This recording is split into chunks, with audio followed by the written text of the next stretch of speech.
To Brexit or not to Brexit? That is the question for most people. Today in this video, Harry and I are going to go beyond that question and consider a life in the UK where we have Brexited. We're going to imagine a world where we've decided to sadly leave, and what implications, what problems might occur. Is it going to be a better world? Is it going to be worse? Who knows? Well, we have at least 5 things that we would like to discuss that you might not have thought about regarding Brexit.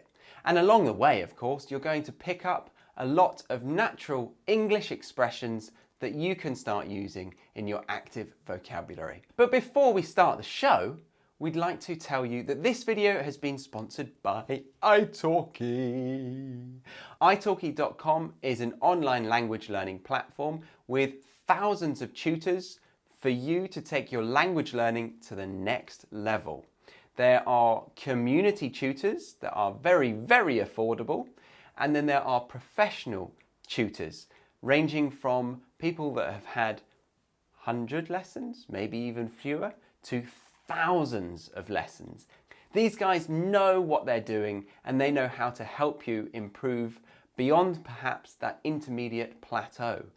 Oh, the deadly plateau. So if you're interested in finding yourself a perfect tutor like Harry or myself who are on italki.com, you can go and check out the link below that gives you $10 worth of italki credits after your first lesson purchase. But let's get back to a world beyond Brexit. You're watching Real English with Real Teachers. real teachers. So one thing that people might not think about immediately when it comes to Brexit with a no deal is that the contents of your shopping basket when you go to the supermarket might have a drastic change. There might be some really different items in your shopping basket, or if not your shopping basket, I mean, you won't have the same items in the supermarket. How do you feel about that? Well, that is interesting. I hadn't thought about that. What kind of products do you imagine we won't have? Like, because I really like chorizo from España, and they're in the EU. Does that mean I won't be able to buy chorizo? It probably means that you'll find it harder to get some chorizo or chorizo. That's not good. That's not good at all, is it? So what kind of meals will you now have to change or move away from and make instead? Will you make more curries? To be honest with you, I think it's just going to make me eat more baked beans on toast. I think it's going to make me do that more often. I'm going to be living on a very, a staple diet of Heinz tomato soup and baked beans on toast with maybe a bit of red Leicester cheese melted on top. Oh, that sounds like a student's paradise. Exactly, yeah. Basically, I'm going to revert back to living like a student, I imagine.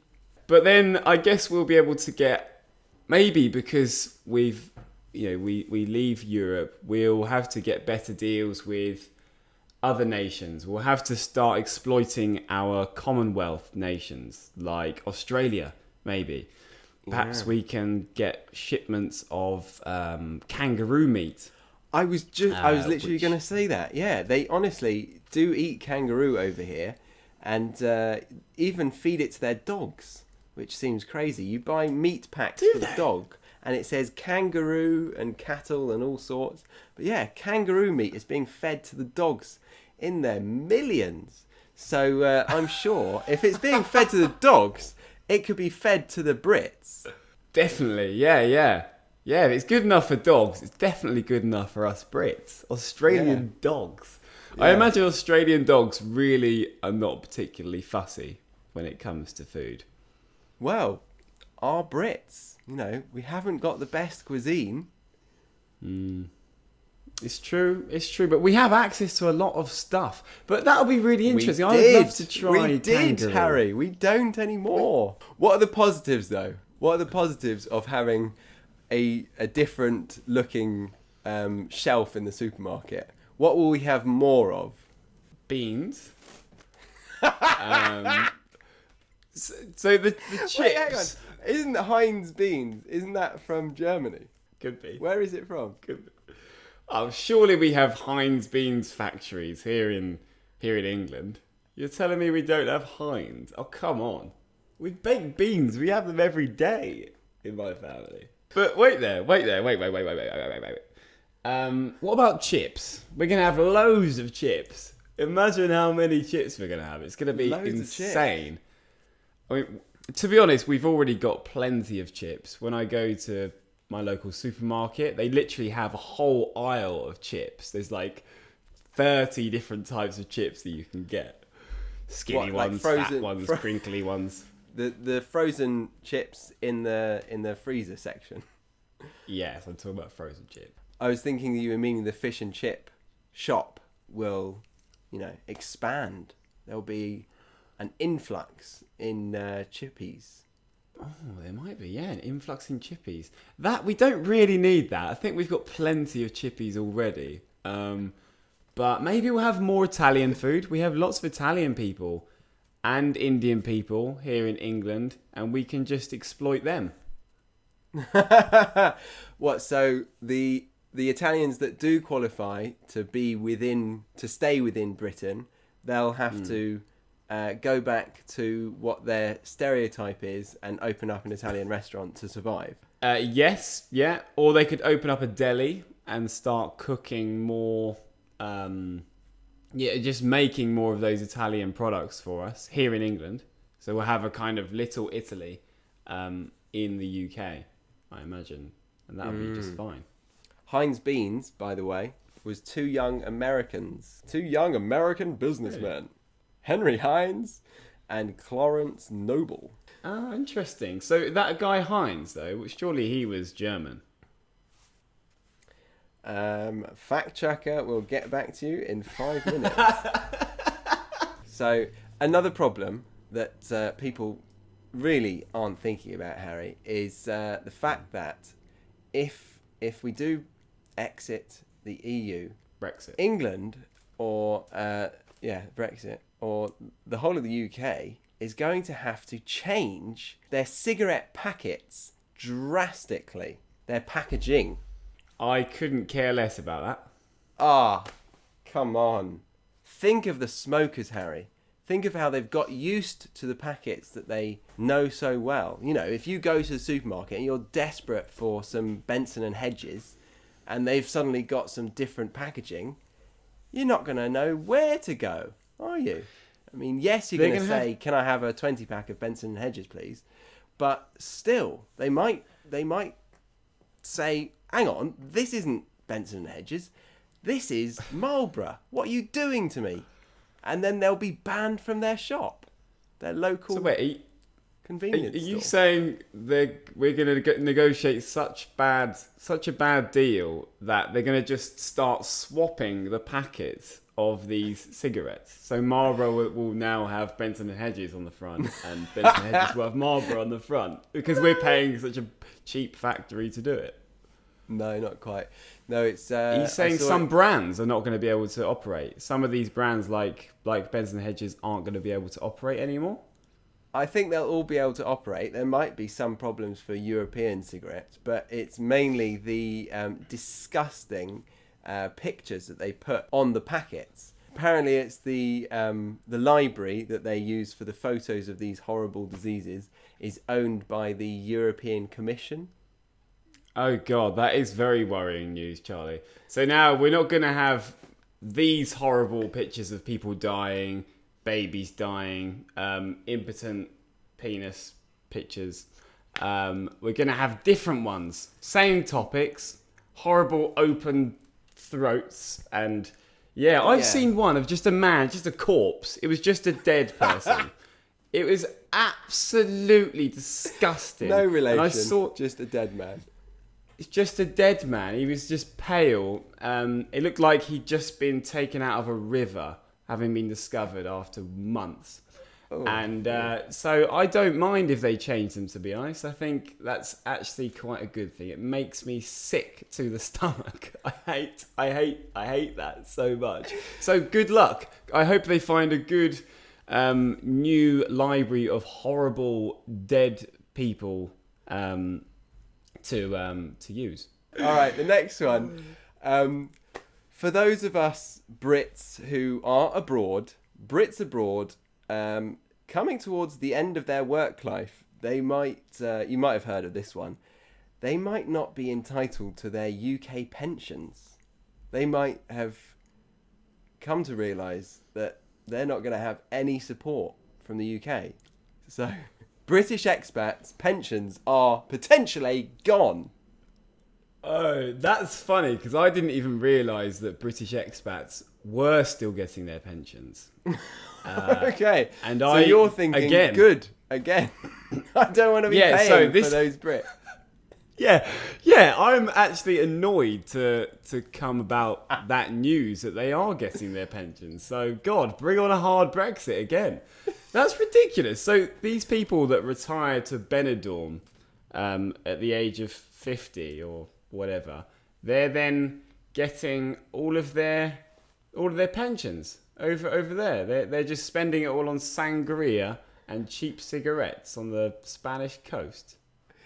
The cigarettes that will still have the same pictures on. Yeah, I think that's fair, though. They've had 40 years of working in that country, so that country, I guess...